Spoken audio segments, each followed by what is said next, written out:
Her story is really inspiring to a local burn survivor. 5-year-old Imagine, who now lives in Oswego, was severely burned when she was just 2 years old. She suffered massive burns in a fire on Pond Street in Syracuse in January of 2016.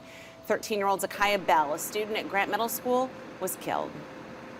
For the first time tonight, we are meeting the little girl who survived. While Imagine continues to live with permanent scars of that horrific day, she is incredibly resilient, teaching us all what it really means to live. You're going to stay on the side so you put your shoes on. At first glance, 5-year-old Imagine looks just like any other kid. Smart, spunky, and so full of life. I just want people to love her and accept her for who she is. But take a closer look and you will quickly see how much this little girl has endured. I don't ever want to see her be ashamed of her scars. Her scars tell a story. They're a part of who she is. Imagine's painful story begins 3 years ago when she was severely burned in a house fire. The toddler suffered burns over more than 40% of her body. She spent 6 months at Upstate Golisano Children's Hospital. It was touch and go, with doctors uncertain if she would survive. She was a trooper. She fought the whole time. As sick as she was, she never gave up. From the start, Imagine was a fighter, pushing through painful procedures, 16 surgeries so far, fighting with everything she had to live. 6, 7, 8. Once she was out of the ICU, it took months of intensive physical therapy for Imagine to relearn basic skills and to start using what she later nicknamed her helping hand. Ready? Yep. Wow. Now, could you do learning some cool new tricks. I've watched her struggle to learn how to zip up her coat, struggle to learn how to put her own coat on by herself. And she didn't give up. By her side through all of it were complete strangers who would come to know and love her. Alyssa Evans and her husband Jonathan wanted to be foster parents, specifically seeking out a medically fragile child. Imagine would be the one to open their hearts in a way they never thought possible. Can we show them how you can pinch my thumb, my finger with your thumb? That movement took months. Really? Yes. Months, actually some surgeries and months of therapy to get her to actually be able to open, close, and use her thumb in a functional way. Months after the fire, the Evans were finally able to bring Imagine home to Oswego, introducing her to their 4 children, embracing the newest member of their family, yet realizing the challenges ahead as they tended to Imagine's wounds. She said, "Mom, make sure you're very careful with my strawberry skin." That's what she called it, because it was more pink than the rest of her skin. You doubt yourself. You doubt that you have what it takes to do what needs to be done. But in the moment, you just put your head down and do it. Imagine never gave up on herself, and they never doubted her resolve. Go. Their little fighter now getting a fresh start. And there she goes. She doesn't stop. Such credit to the family for They bringing are her home. remarkable. Taking this on. Imagine will likely continue treatments for the rest of her life, but she isn't letting any of it stop her. She is bound and determined to learn how to ride a bike this summer, and I have no doubt that she will. Oh, no question. My money's on Imagine. Yes. Anyway, now to an NBC3 exclusive. Her story captivated Central New York, a deadly fire on Syracuse's north side.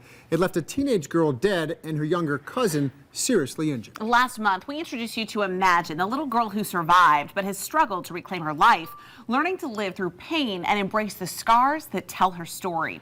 Imagine suffered serious burns in the fire on Pond Street 3 years ago. Tonight, the firefighter who pulled her from the choking smoke inside that home is speaking out for the first time as her new family prepares to thank him and the others who gave her a new lease on life. Just after midnight, the call came in for the fire. It was a cold January night in 2016. Got to the top of the stairs, and the smoke was real dark, thick, smoke. It was banked all the way down to the floor. For Syracuse firefighter James Farewell, they are images ingrained into his mind, racing toward the fire at a home on Pond Street on Syracuse's north side. He and fellow firefighters found a 13-year-old unconscious, dragging her out of a bedroom. Then Farewell went back in. I turned around and went back to the bedroom and finished searching the room and found Emmy on a mattress on the floor in that bedroom.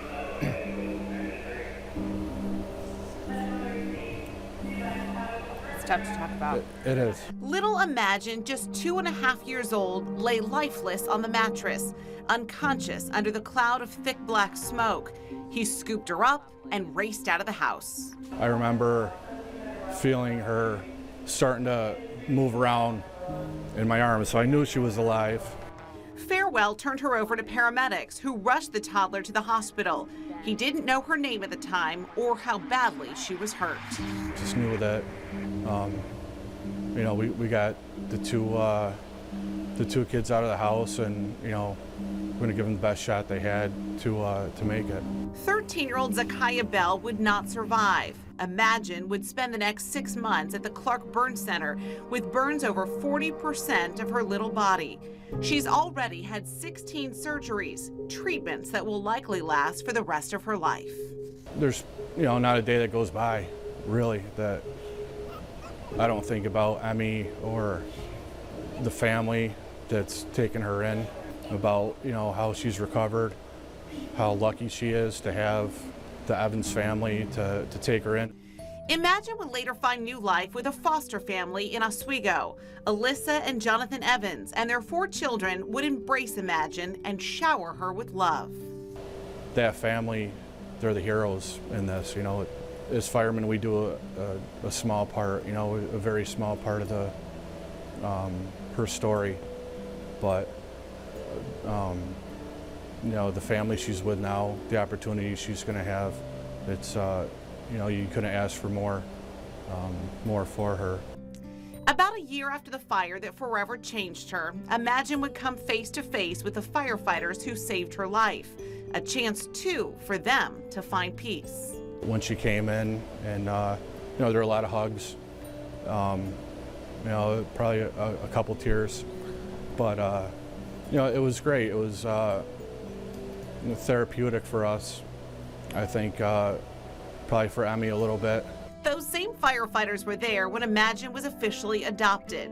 It happened this past December, just days before Christmas. A little girl still bearing the scars of her past, finding new life in a new family and getting a second chance. I always think about her and have a picture of her in my locker at work, and kind of remind us all of why we do what we do. It's a beautiful reminder, really. Yeah, and it's not often that firefighters have the chance to see these people that they save. Those first responders, firefighters, EMTs, and the medical staff who cared for Imagine will get a chance to see her tomorrow as her family hosts a thank you party for everything they've done to help her heal. We will be there. We'll have that story for you tomorrow on NBC3 News at 6. Can't wait to see it. It's going to be very nice. Well, now it's 5 o'clock.